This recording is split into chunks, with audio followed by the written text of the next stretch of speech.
Hola a todos y todas y bienvenidos un día más a La Colmena Molecular. Yo soy Nabil Subisa y aquí te traigo un repaso de las noticias sobre biomedicina y salud para mantenerte al tanto de lo último en investigación y descubrimientos en el mundo de la ciencia. En concreto te traigo 3 noticias que me han parecido interesantes de la semana pasada. En concreto hablaré sobre las mutaciones genéticas no heredadas y su relación con la esquizofrenia, sobre las temperaturas extremas y cómo cambia nuestro metabolismo, y sobre la inteligencia artificial como herramienta para predecir enfermos de Parkinson años antes de desarrollar la enfermedad. Así que nada, ponte cómodo, prepárate un café, porque empezamos.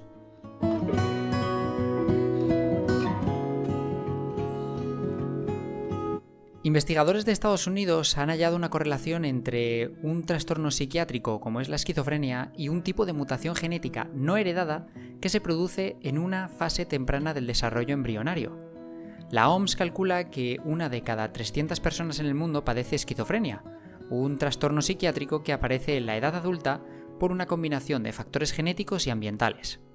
Se manifiesta con una deficiente percepción de la realidad y afecta al comportamiento de las personas a causa de las ideas o las alucinaciones que padecen. Ahora, un grupo de investigadores del Harvard Medical School y otros centros de Estados Unidos dan a conocer un estudio que se publica en la revista Cell Genomics, en el que se observa una correlación entre la esquizofrenia y las variaciones somáticas del número de copias, un tipo de mutación en la que encontramos varias copias de un mismo gen, y en este caso ocurre en etapas tempranas del desarrollo, por lo que no han sido heredadas. Lo que han analizado estos investigadores son precisamente eso, las mutaciones que no se heredan de los padres. Examinaron los datos de genotipos y marcadores de más de 20.000 muestras de sangre de personas con o sin esquizofrenia, e identificaron 2 genes, el NRXN1 y ABCB11, que se correlacionaban con casos de esquizofrenia cuando se alteraban en el útero en esas etapas tempranas del desarrollo. Aunque el NRXN1, que es un gen que ayuda a transmitir señales por todo el cerebro, ya se había relacionado antes con esta dolencia psiquiátrica, aquí se observan las mutaciones somáticas, que no son hereditarias, y los vinculan a la esquizofrenia. Claro, para saber si estas mutaciones son de verdad hereditarias o no, los científicos tuvieron que averiguar si estaban presentes en todas las células del organismo, puesto que las mutaciones somáticas solamente se observan en una fracción de las células de un organismo. Y esa porción varía en función de cuándo y dónde se haya producido la mutación. Cuanto antes se haya dado la mutación en el desarrollo del individuo, mayor será la proporción de células con distinto genotipo. Por ejemplo, si ocurre en etapas tempranas del desarrollo, como por ejemplo en la división cigótica, casi todas las células del organismo tendrán la mutación, pero si ocurre en etapas más avanzadas, entonces cada vez el número de células que tiene esa mutación será menor. Basándose en este principio, los investigadores pueden identificar mutaciones somáticas que ocurrieron en una fase temprana del desarrollo y se hallan no solo en el cerebro, sino también en una parte de las células de la sangre. Ya te he comentado que el gen NRXN1 ayuda a transmitir señales por todo el cerebro, pero el segundo gen identificado por los autores, el ABCB11, es más conocido por codificar una proteína hepática. Y ha habido algunas investigaciones que asociaron mutaciones en este gen con la esquizofrenia resistente a los tratamientos. Cuando el equipo indagó más a fondo, descubrió que este gen también se expresa en subconjuntos muy específicos de neuronas que transportan dopamina desde el tronco encéfalo hasta la corteza cerebral. Y se cree que la mayoría de los fármacos contra la esquizofrenia actúan sobre estas células para disminuir los niveles de dopamina de un individuo, por lo que esto podría explicar por qué el gen está asociado con la resistencia a los tratamientos. La identificación de estas variantes genéticas juega un papel fundamental en la comprensión y abordaje de estas condiciones. Estas variantes pueden proporcionar información crucial sobre las causas subyacentes de estos trastornos, lo que a su vez permite una mejor clasificación y diagnóstico de los pacientes. Además, el estudio de estas variantes genéticas puede ayudar a identificar posibles dianas terapéuticas y desarrollar tratamientos más específicos y efectivos. Como siempre, te dejo el link a los artículos en la descripción de este vídeo. Y ahora que llega el verano y tenemos temperaturas sofocantes, ¿sabes cuánto calor es demasiado? Quiero contarte lo que la ciencia dice de nuestro cuerpo con las temperaturas extremas. Un profesor de Ciencias de la Salud de la Universidad de Roehampton, en Londres, Lewis Halsey, acaba de publicar un estudio en el que señala la temperatura crítica para el ser humano, entre los 40 y los 50 grados. Su experimento comparó la tasa metabólica en reposo de 13 participantes a temperatura ambiente y a 50 grados, con un 25% de humedad. Y también se registraron la temperatura cutánea y rectal, así como la frecuencia cardíaca. Y la finalidad era comprender las temperaturas a las que empieza a aumentar el metabolismo humano y cómo varía entre distintas personas. Este científico define la zona termoneutral como el intervalo de temperaturas dentro de la cual la tasa metabólica se encuentra en niveles de reposo. Esta tasa metabólica basal o de reposo es cuando el cuerpo está descansando, pero con todo en marcha. Es decir, es el metabolismo cuando no estás haciendo ninguna actividad y estás tirado en el sofá. La zona termoneutral se sitúa entre los 28 y los 30 y pico grados, siempre que la persona esté desnuda o semidesnuda. Lo de 30 y pico es muy ambiguo a la hora de fijar el rango superior, pero es precisamente lo que intenta determinar este experto.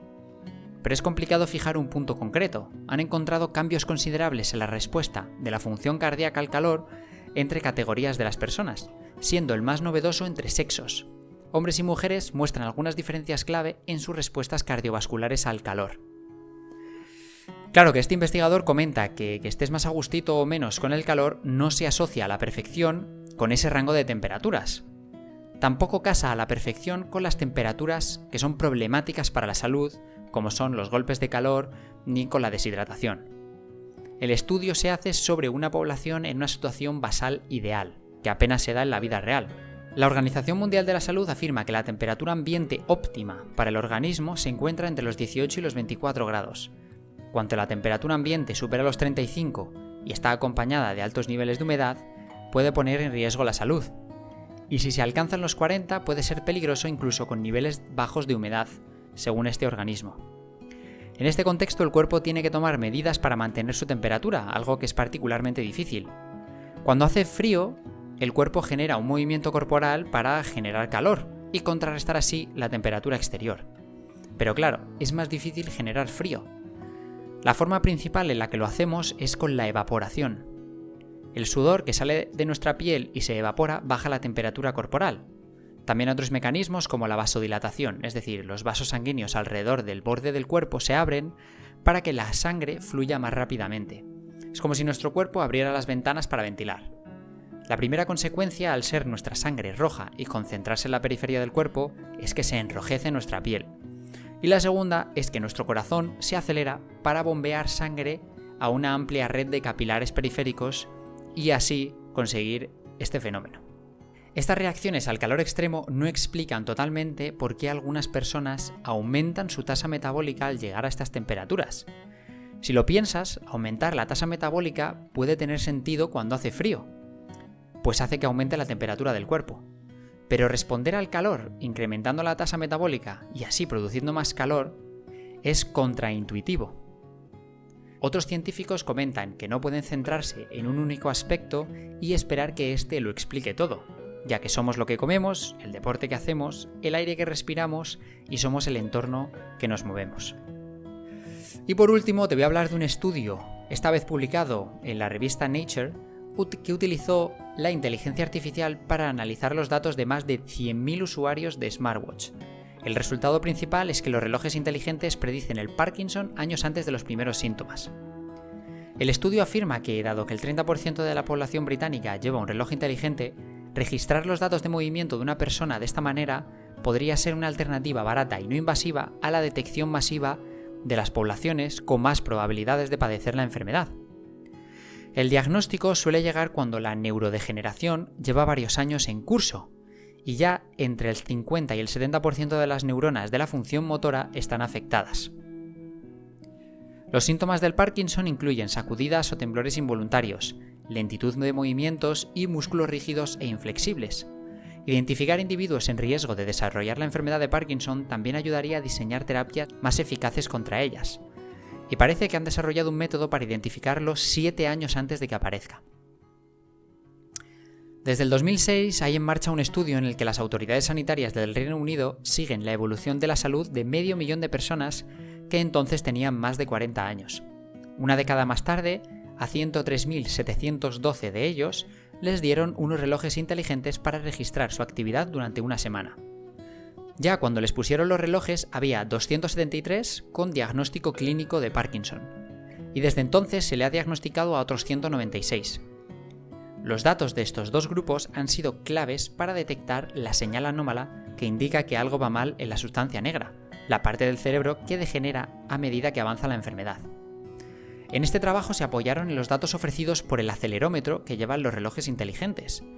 Este sensor registra la aceleración, el inicio de cada movimiento, y se representa en un sistema de 3 dimensiones que cambia con cada segundo. Para distinguir patrones distintivos en los miles y miles de gráficas resultantes, los científicos se apoyaron en un sistema de inteligencia artificial. Los resultados de este estudio muestran un descenso de la movilidad entre las 7 de la mañana y las 12 de la noche de las personas que tenían el diagnóstico de Parkinson cuando les pusieron los relojes. Y también fue capaz de diferenciar este patrón frente al de las más de 40.000 personas que usaron como grupo control. Entrenaron así este modelo de inteligencia artificial, y los investigadores fueron más allá, identificando también a los casi 200 que recibieron el diagnóstico una media de 4 años después de que les registraran los movimientos, o de que les dieran los relojes. En algunos casos la detección se produjo hasta 7 años antes. Claro que una de las debilidades de esta investigación es que el registro de la actividad duró solo una semana, pero si se aplicara en un entorno real, la acumulación de datos a lo largo del tiempo podría afinar la señal de alerta.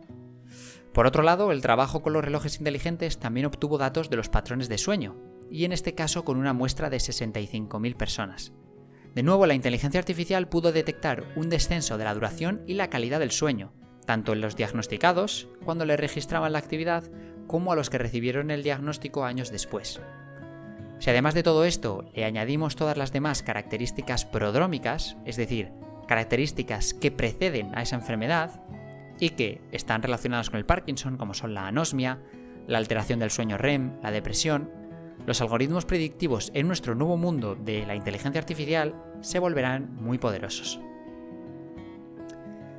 Y si te gusta este tipo de contenido, puedes seguirme en cualquiera de tus plataformas de podcast favoritas. Estamos en Spotify, iVoox, Google Podcast, Deezer.